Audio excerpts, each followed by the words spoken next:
Okay, here I am sitting in the food court in the basement of the Union Station. It's actually quite empty. It is January 24th, 2016.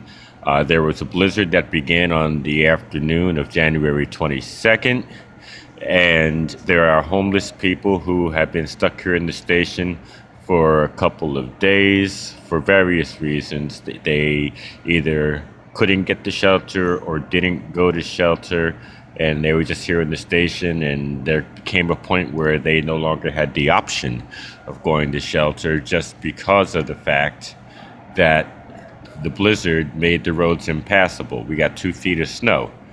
So I came through in the morning of January 23rd, yesterday, and I began to speak to people and ask them if they'd had any food, and some of them had food that they had gathered before the storm, but it was running out. Others of them had not eaten all day. I contacted DC government, and they said they were going to make their best effort to get food out here.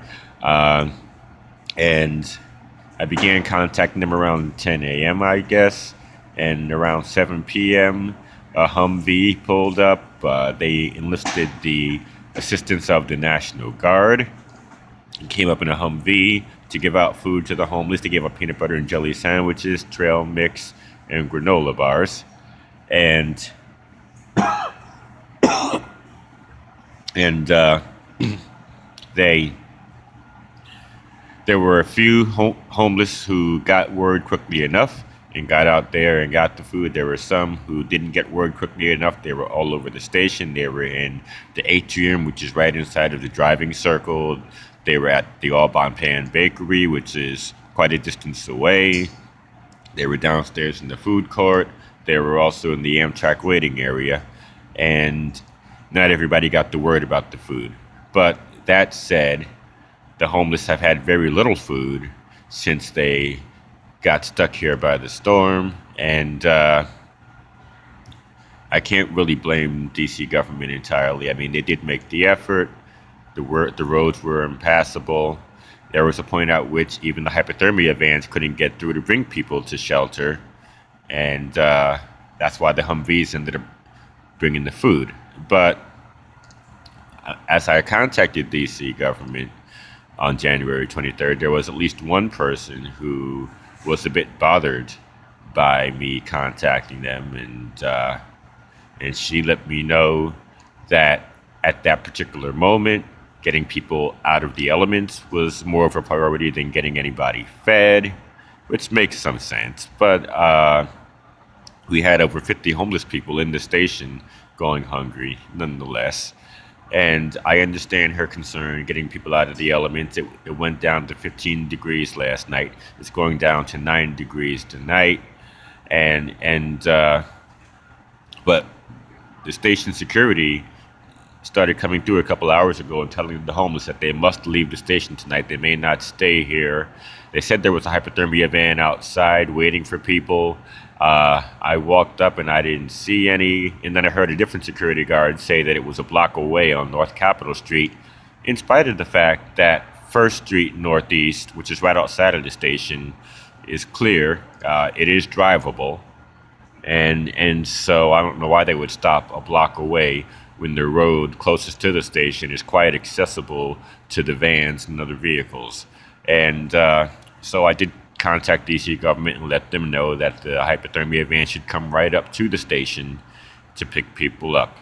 But they will not be allowed to stay here tonight. And I was also told this morning that on the night of January 23rd, after I left, that security was disrespecting the homeless, and they made them leave the cushioned seats in the Amtrak waiting area and go out to the benches in the atrium that have no backs on them. They told people they must sit up all night, and they weren't allowed to go to sleep. And, you know, when the American soldiers did that to the Iraqi prisoners of war, it was called sleep deprivation and it was called torture. And yet we can do it to the homeless here in this country. The homeless are always, you know, stopped from sleeping and made to get up and move on, or to sit awake all night because they're in a train station as opposed to a shelter. No, but people still need to sleep, and there wasn't anything happening here in the station. I'm here in the food court where everything is closed, with the exception of Johnny Rockets, which is further down from where I'm sitting. And upstairs, the All Bon Pan Bakery is a 24-hour bakery. They would not give any food to the homeless. I asked them if they would. They said no. Then I said, well, what about when you close? And they said, no, we're a 24-hour operation. We don't ever close. But the other All Bon Pans around town might give something out as they shut down. And so food has been an issue. The homeless have been using the train station as a de facto shelter. And DC doesn't get a lot of blizzards, so we don't really have any good protocol for dealing with blizzards, and the homeless end up in various locations that are not meant even as shelters, much less housing, and they sometimes don't have access to food. And I've brought this issue up in past years. Even those that go to shelter get little or no food during bad weather. And I understand that the vans that are used by DC government to get people to shelter and to get them food are not super vans. They're not Humvees. And they are just as disabled as any other vehicle during these types of weather events. And so we do need to come up with a better way of dealing with it. And we also need to make sure that the businesses are more humane. I was told this morning, about the security disrespecting people. I began to talk about that. But in addition to making people move away from the cushioned seats that had backs in the Amtrak waiting area over to the benches that have no backs in the atrium, they also made them sit up all night, wouldn't let them lie down, wouldn't let them go to sleep. And there was at least one security guard who was cursing out homeless people and even told one of the guys what he could suck. And so the station, while it has been somewhat accommodating, they have not been altogether professional. They have not been altogether polite.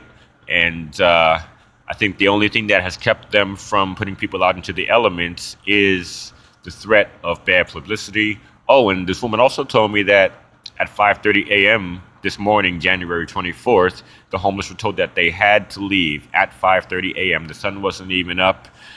People had nowhere to go, yet they were being told they had to leave at 5:30 a.m. on a Sunday morning out of the train station. And the security took no concern for where people might go. But as I came through later on in the day, people were still here. This woman also told me that a call was made and that she heard someone coming in over the radio who might have been from DC government and who was telling them to let the homeless stay, or it may have been security personnel who had received a phone call from DC government and who was telling other security, let the people stay. And so, long story short, if you don't have something hanging over their heads, the security here at Union Station will become very inhumane. The management, the security management, security brass might be a little more amicable toward the homeless because they are more aware of the negative publicity that can come out of mistreating the homeless.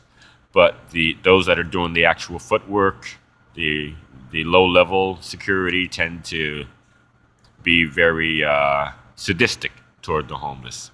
I'll stop there.